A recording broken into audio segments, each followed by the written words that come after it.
Oi, eu sou a Brenda, também conhecida como Enjoadíssima, e esse é A Moda por Trás da Moda, um podcast especial de aniversário em que a gente fala sobre moda, a nossa moda. Nesse episódio eu converso com a Maria Eduarda Correia, formada em moda, idealizadora do projeto Afrofuturismo, e a gente bateu um papo muito legal sobre ancestralidade, identidade e impacto negro dentro do mundo da moda. Começa se apresentando, por favor. Meu nome é Maria Eduarda, eu sou formada em moda, as minhas áreas de pesquisa é afrofuturismo e também as artes manuais têxteis dos povos originários. Então eu vou estudar bastante sobre ancestralidade e como a gente pode botar ela no futuro e também no presente.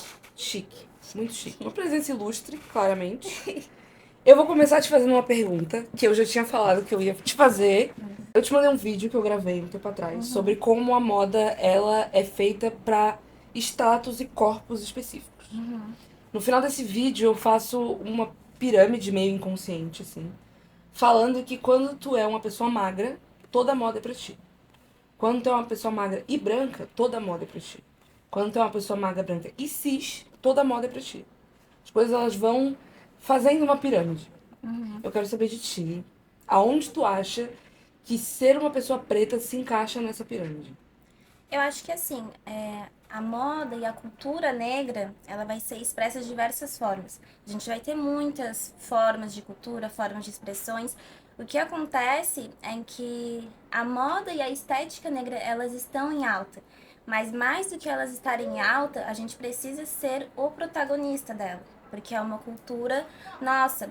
Então a gente vai ver como, por exemplo, o streetwear, ele vai estar nas massas, ele vai estar junto com as marcas de luxo. Só que ele vai ganhar essa notoriedade e ele vai sair dessa noção de marginalização porque são pessoas brancas que estão utilizando ele. Então ele sai daquela noção de ser algo em que não é estético, que não conta uma história, ou que não é luxuoso, e ele entra nesse âmbito porque as pessoas negras pararam de usar. Então eu acho que é mais sobre isso, sobre a gente se apropriar, mas também dos espaços aceitarem a gente. Sim. E dá um pouco de. Não sei se crédito é a palavra certa, mas um pouco de mérito mesmo, de entender que existe muita coisa que a gente, nós, pessoas brancas, pessoas mais, o máximo de padronizado possíveis, existem não, usam muito hoje em dia e tomam como propriedade. Eu criei essa tendência. Essa tendência surgiu porque a influência X usou. Sendo que quando a gente puxa a história, ela existe há anos. Sim, Sabe? Anos 60, anos 70, anos 80. sim. Existe um histórico preto por trás Um disso. exemplo muito bom, que eu gosto muito, são os balangandãs. Os balangandãs, eles são, né, de religiões afro-brasileiras. E a gente vai ver essas pulseirinhas na Pandora, né, na Vivara. E a gente vai ter essa referência ali do período colonial, feita pelas mulheres negras, que utilizavam a moda como uma forma de resistência. Não só uma forma estética, mas uma forma sagrada também, porque possuía todo um significado. Cada pingente era uma devoção, era um significado que não só desvalorizado, mas a gente não tem essas referências hoje, a gente não conhece. Sim. E quem usa essas pulseiras da Pandora? Não, exato. Esse era o ponto que tu estava falando, eu estava pensando nisso. São materiais e tendências e lojas e marcas que a gente sabe que quem tem acesso a elas Sim. não é quem criou essa cultura. Sim. Quem trouxe inicialmente. Quem sabe? tem acesso e quem tem espaço para criar Exato. também, né? Porque a gente tem a nossa cultura, ela está sendo mais valorizada, mas cadê os estilistas negros? Cadê as pessoas, artistas negros falando a sua própria história? Então, a Djamila Ribeiro, que é uma pesquisadora, né, uma intelectual brasileira, ela fala: como negra, eu não quero mais ser o objeto de estudo, eu quero ser o sujeito que pesquisa. O sujeito que pesquisa, o sujeito que fala, o sujeito que é o protagonista Sim. da nossa própria cultura, né? Então eu crio para os meus, não só para os meus, óbvio, mas é algo que vem da minha cultura, da minha ancestralidade. Então é o meu direito de eu estar expressando isso, de eu estar utilizando isso. E os dois pontos também, assim, de tipo. Eu não ser só visualmente o produto, ou permanecer e ser apresentada só visualmente modelando numa passarela, num ensaio, numa foto. Porque acontece muito de a gente ver marcas que fazem isso pra, tipo, olha só, como a gente é legal, Sim, porque sabe? tá na moda. Exato. Mas de ver essas pessoas produzindo, tendo seus trabalhos valorizados e não só tá em cima da passarela desfilando como a cota negra, a modelo negra, mas ser o artista que fez aquela coleção. A pessoa que tá na primeira fileira. O crítico de moda que vai fazer pra uma revista grande. Que a moda, ela é uma cadeia, né? A Adidas, ela vai ser considerada uma marca popular, uma marca de diversidade, porque a gente vai ver vários modelos negros na Adidas. Começou muito com a Adidas assim, né? Só que quando a gente vai ver as pessoas que são donas da Adidas, que são sócios, que estão ali dentro mesmo, não tem pessoas negras. E a cadeia da moda, ela é uma cadeia muito grande. A moda ela é política. A moda é política, ela é social, ela é histórica, ela conta uma memória, ela conta uma história. E ela tá contando ainda nos dias de hoje. Então, no período colonial, quem fazia a moda eram as mulheres negras que costuravam no período colonial. E quem faz a moda ainda são também as costureiras, que são as artesãs, que muitas vezes vão ser mulheres negras, que não vão estar sendo valorizadas. Para aquela marca de luxo que vai estar vendendo super caro, que vai estar dizendo que está propagando algo, mas em que em tese, isso tudo precisa ser muito levado em conta, toda essa cadeia, todo o sistema, toda a valorização, que é desde o início até o final, até a pessoa que recebe. Até isso que eu falei, né? Eu joguei direto pra cima, direto pra artigo de revista grande e ser o artista. Mas a gente sabe que, no final, até pra marcas de fast fashion, até pra, sabe, Brás, quem tá na máquina de costura, Com certeza. quem são as pessoas que estão lá? Que não estão aparecendo. Exato. Mas que são as que estão Que criando. fazem parte da moda, talvez até mais do que muita gente, do que a maioria das pessoas. Nisso, nessa parte de apropriação e nessa parte de ter muita gente usando muita coisa, muita gente padronizada e querendo meio que tomar a sua propriedade sobre isso, a gente vem com a moda que é muito conhecida, inclusive, o streetwear, a moda do oversized também, que, pelo que eu pesquisei, surgiu lá nos anos 30 com o pessoal do jazz, que usava ternos muito largos para dançar. Depois, nos anos 70, se intensificou. Então, o streetwear, ele vai surgir nos anos 70, 80. A gente vai ter várias pessoas que a gente pode chamar como precursores, né, do streetwear. Ele em si, ele vai surgir como uma expressão das pessoas da periferia, das pessoas marginalizadas, de eles se expressarem não só pela moda, mas a sua estética, artisticamente, né? Então, a gente vai ter, como por exemplo, o Virgil Abloh, um grande estilista negro, aonde ele simplesmente conseguiu chegar em lugares levando o streetwear aonde ele ainda não tinha chego. Então ele vai ser chamado para ser diretor criativo da Louis Vuitton, uma marca de luxo, porque a Louis Vuitton ela estava percebendo de que o streetwear estava chegando às grandes massas. Então eles fazem essa fusão.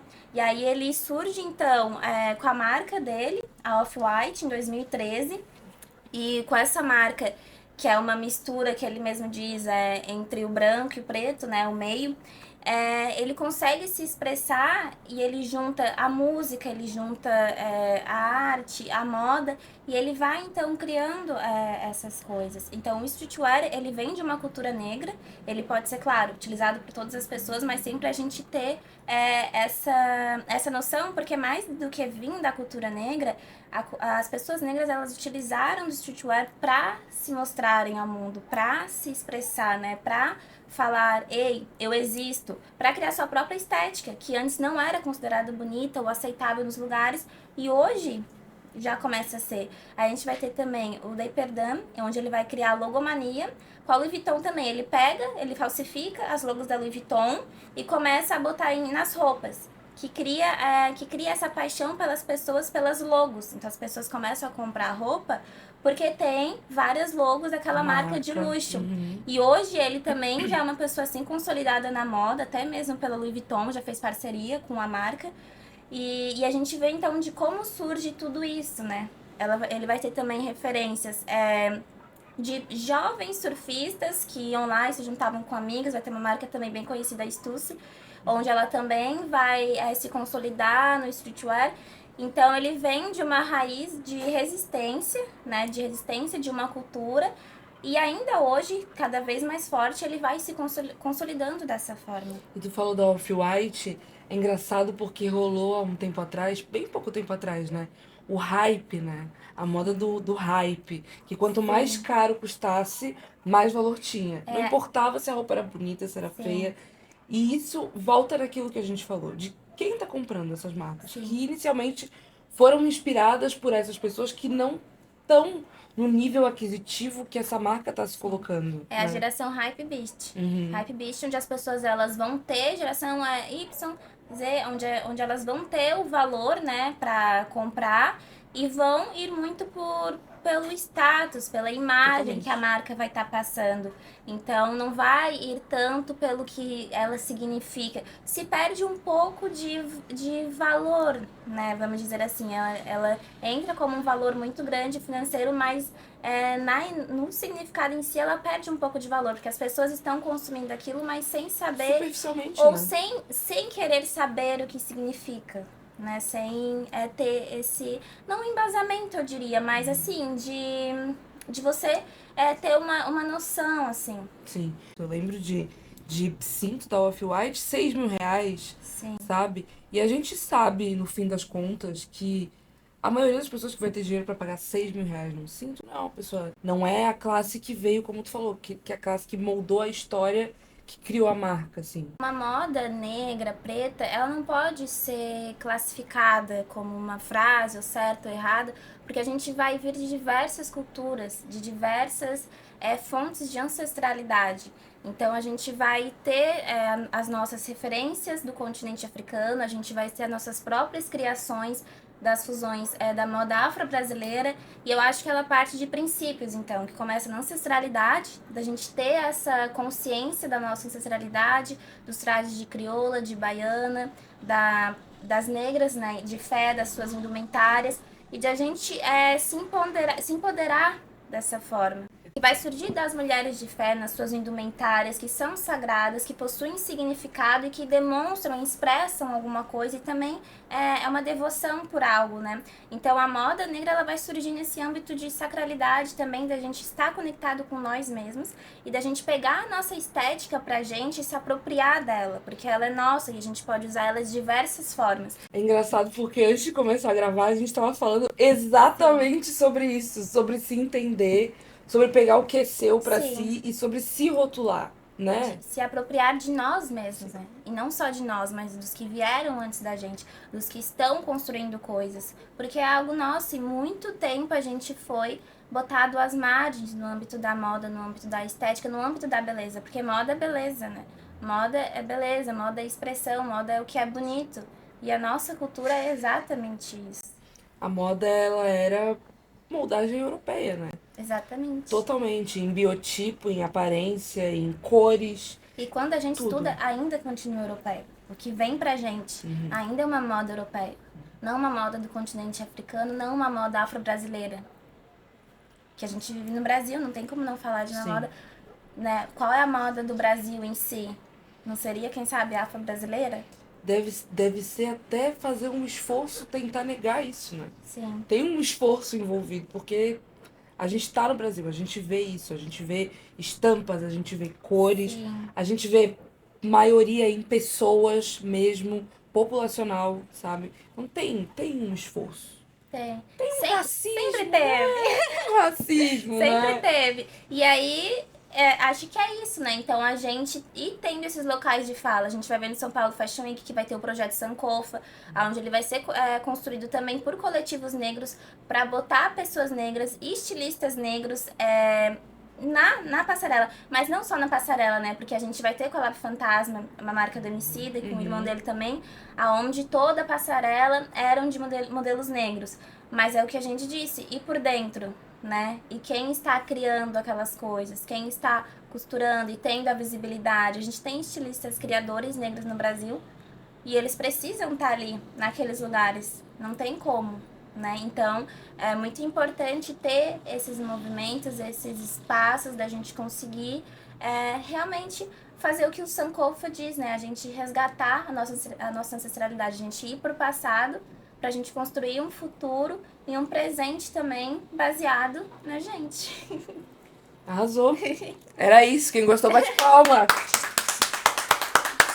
Obrigada. No próximo episódio, eu converso com Lino Gabriel, mestre em antropologia, professor de moda e ativista trans, sobre transgressão e o mundo da moda. Então, não se esquece de se inscrever aqui e a gente se vê lá.